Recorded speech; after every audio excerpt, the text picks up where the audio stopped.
bandang February yon, nagkaroon ako ng singaw. After nun, hirapan akong kumain nun to the point na kahit na may singaw ako, mahilig akong humigop ng sabaw. So, napaso yung dila ko, nagkasugat siya, tapos nagkaroon ng puti, tapos lumaki siya. May dalawa daw akong option. Antayin ko na lang daw na matanggal. Yung isa naman, pwede naman daw siyang minor operation, which is para siyang hihiwain, tatanggalin talaga. So, ay mga Maricoy, so today na po yung aking minor operation para sa aking dila. Parang hindi lang to basta singaw no? Tingnan nyo po yung itsura, maputi. Tapos yung kanyang gilid-gilid or yung borders niya, irregular. Ibig sabihin hindi siya smooth. Parang nakaangat siya Di ba pag singaw usually medyo nakalubog yan kasi butas pag singaw. Kay madam parang nakaangat. Mga Maricoy, so tapos na akong operahan. So mapapansin nyo, medyo mahirap na ako magsalita. Medyo buyoy si ma'am. Natural po yan, natural po yan kasi nga magapa yung kanyang dila. And sana makarecover agad si ma'am para makapagsalita siya ng maayos agad.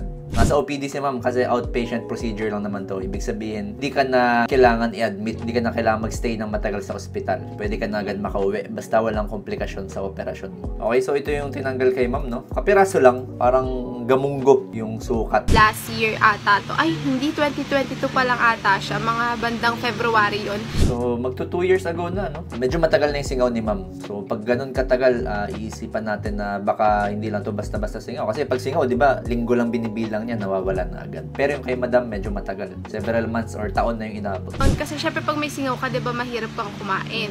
Kahit na may singaw ako, mahilig akong humigop ng sabaw. So, napaso yung dila ko. So, nagkasugat siya. Tapos, 1 month ata yun. Bigla siyang nagkaroon ng puti, tapos lumaki siya. Last year, mga November yun, napansin na rin siya ng ate ko, tapos sabi niya, ipa-check up ko na nga daw. So, very good sa ginawa ni ma'am, no? Kasi hindi na niya pinatagal ng sobra pa yung kanyang lesion bago ipa-check up. Again, kapag may mga ganyan po tayo naramdaman, mas maganda po na ma-detect agad. Kasi kung cancer man yan, early detection po yung kailangan para hindi kakalat yung cancer sa iba't ibang parte ng katawan.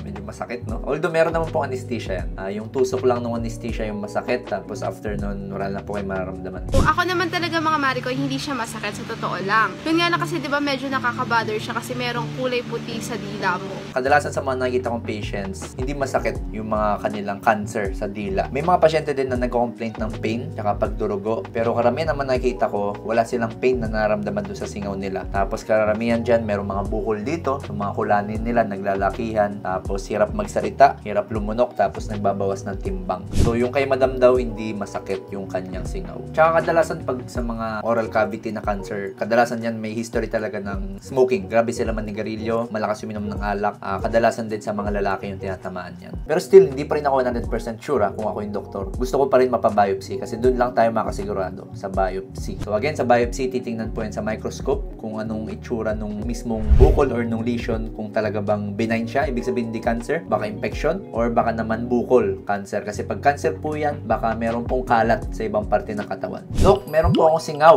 Ano po ba yung mga signs na alarming tong singaw ko? Again, yung pagkakaroon po ng oral cavity na sugat or lesion or singaw, pwede pong napakaraming cause niyan. Pwedeng infection, pwedeng viral, pwedeng fungal, iba't ibang klaseng infection po kasi. Pwedeng mga pamamagalang, or baka naman singaw lang talaga na nababangga lang ng ngipin mo. Lahat ng yon mga benign. Lahat ng grupong yon okay lang kung meron ka. Ang wag ka po magkakaroon is yung cancer. Well, hindi naman talaga totally okay na magkaroon ka ng mga yan. Kaya ko lang siya nasabing okay kasi kahit papaano mas madali siyang gamutin. Meron naman tayong mga antibiotics tsaka mga antiviral. Pag cancer po kasi, medyo iba yung gamutan. Baka mas matagal po kayo sa ospital. Sa biopsy, parang daw pong nagkaroon siya ng sugat, tapos napasukan daw po siya ng bakterya. Yung sa akin po kasi ang nangyari, talagang parang color white po siya na fungi. Parang ganun po yung nag-iitsura niya. So, ang sinuggest na lang po talaga ng doktor, mag-minor operation. So, benign siya.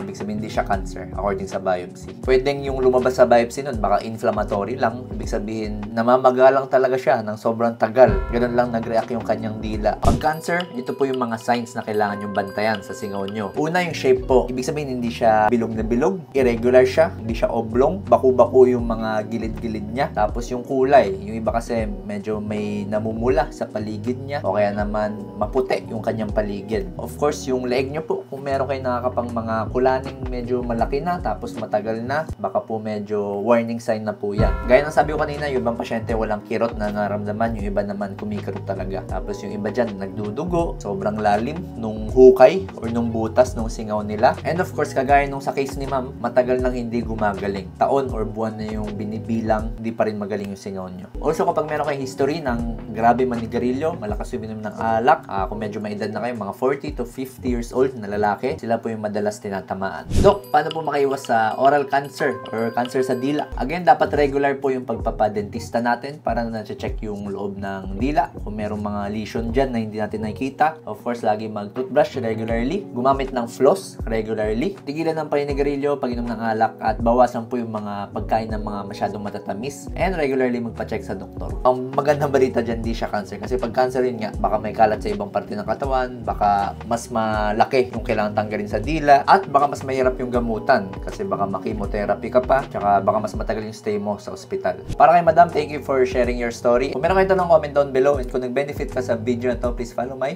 social media pages.